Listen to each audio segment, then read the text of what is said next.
का हम lecture start करते हैं। हम ऑपरेटिंग सिस्टम सब्जेक्ट पढ़ रहे हैं और आज हम user level thread, kernel level thread इसको हम डिस्कस करेंगे। तो हम स्टार्ट करते हैं। User level thread are manage by user level libraries.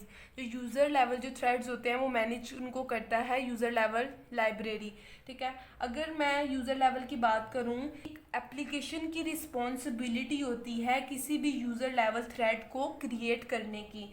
ठीक है, फॉर एग्जांपल अगर मैं सी लैंग्वेज में कोई प्रोग्राम लिखती हूँ pthread.h। ठीक है, ये जो pthread.h है ठीक है, pthread जो .h है ये किसी भी थ्रेड को क्रिएट करने की एक लाइब्रेरी है।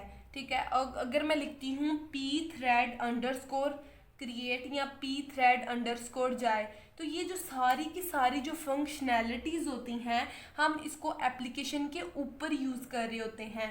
ठीक है, एप्लीकेशन और यूज़र की अपनी लाइब्रेरीज होती हैं जो कि ऑलरेडी डिफाइंड होती हैं। तो यहाँ पर अगर यूज़र लेवल थ्रेड को क्रिएट करना बहुत ही ईजी होता है और इसमें टाइम भी बहुत कम यूज़ होता है।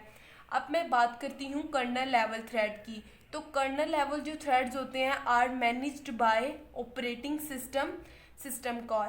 कर्नल लेवल थ्रेड्स को मैनेज करने के लिए ऑपरेटिंग सिस्टम की ज़रूरत होती है और ऑपरेटिंग सिस्टम के लिए सिस्टम कॉल की। इसमें टाइम ज़्यादा यूज़ होता है। User level thread are faster. अब मैं यहाँ पर बात करूँ तो यूज़र लेवल थ्रेड्स होते हैं वो फास्टर होते हैं एज़ कम्पेयर टू कर्नल। ठीक है, यहाँ पर जो थ्रेड्स होते हैं वो स्लोवर होते हैं क्योंकि इनको कोई ना कोई एप्लीकेशन क्रिएट करती है। अगर मैं कर्नल की बात करूँ तो उनको क्रिएट करने के लिए हमें ऑपरेटिंग सिस्टम की ज़रूरत होती है। Next, switching is faster. User level thread में अगर मैं टेक्स्ट स्विचिंग की बात करूं तो बहुत ज़्यादा फास्टर होती है और अगर मैं कर्नल लेवल की बात करूं तो यहाँ पर स्लो होती है। ठीक है, क्यों यहाँ स्विचिंग स्लो होती है? रीज़न यहाँ पर ये है, यहाँ पर ऑपरेटिंग सिस्टम की ज़रूरत नहीं होती है। ठीक है, तो अगर मैं यहाँ पर बात करूँ कर्नल पे कॉन्टेक्स्ट स्विचिंग इज स्लो, तो वहाँ पर क्या होता है प्रोसेस में, अगर हम कॉन्टेक्स्ट स्विचिंग कर रहे होते हैं राउंड रॉबिन में या हम वहाँ पर हमें कॉन्टेक्स्ट को सेव करना पड़ता है पीसीबी में, फिर बहुत सारी इन्फॉर्मेशन को सेव करना पड़ता है। तो यहाँ पर अगर बात की जाए तो यहाँ पर ज़्यादा इन्फॉर्मेशन को सेव नहीं करना पड़ता, इसलिए यहाँ पर कॉन्टेक्स्ट स्विचिंग फास्ट होती है as compare to kernel. If one user level thread perform blocking operation then entire process block. अगर कोई एक यूज़र लेवल थ्रेड परफॉर्म कर रहा है, ब्लॉक हो रहा है, तो जो एंटायर जो सारा का सारा जो होगा ना वो सारा ब्लॉक हो जाएगा।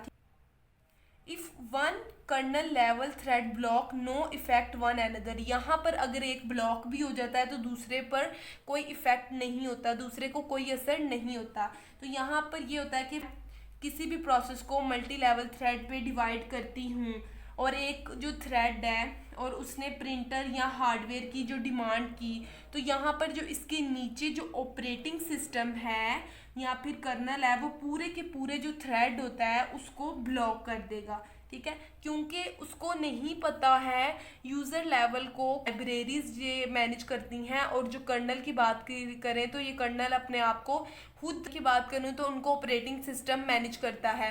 ठीक है, तो इसको कर्नल को नहीं पता होता कि ये यूज़र लेवल का, तो इसलिए वो सारे के सारा जो ऑपरेशन होता है उसको ब्लॉक कर देता है। और यहाँ पर अब मैं एक डायग्राम, ठीक है, तो यहाँ पर ये है यूज़र लेवल थ्रेड की और ये है कर्नल लेवल थ्रेड की। यहाँ पर एक या वन मोर देन जो प्रोसेस हैं वो ये आपस में किसके साथ हैं, मैप है कर्नल के साथ। ठीक है, ये जो यूज़र लेवल जो थ्रेड्स में एक या एक से ज़्यादा जो प्रोसेस होते हैं वो कर्नल के साथ आपस में मैप हो रहे होते हैं। आज का लेक्चर हमारा यहीं पर था।